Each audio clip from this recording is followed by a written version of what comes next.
Senior night is usually an event to remember, but tonight for Quinnipiac's four seniors, it's one to forget. Welcome inside the rebound, presented by Q30 Sports. I'm Dylan Fearon, along with Sierra Goodwill. And Sierra, Quinnipiac loses 53-42 to St. Peter's tonight.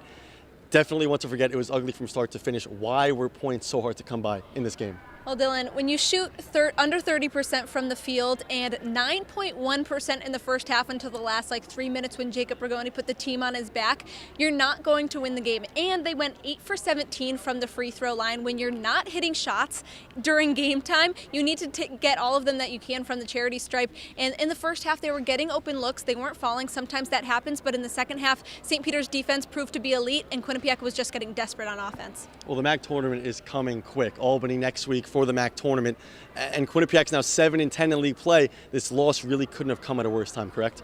You're right, Dylan. I mean, they were in a great position to get that 5 seed in a first-round bye, something that was not expected of them preseason, but now they made it a lot harder on themselves. To get that bye, they need a lot of help. They need Manhattan to lose tonight, they need Fairfield to lose tomorrow, and they need to beat Manhattan on Sunday, which went to overtime the last time they played just a couple games ago, so it's going to be tough. The only positive tonight that I can think of, Sierra, is that it was senior night and a couple of the seniors played well, including Greg Tarka, who doesn't get in too often, but came in and produced well.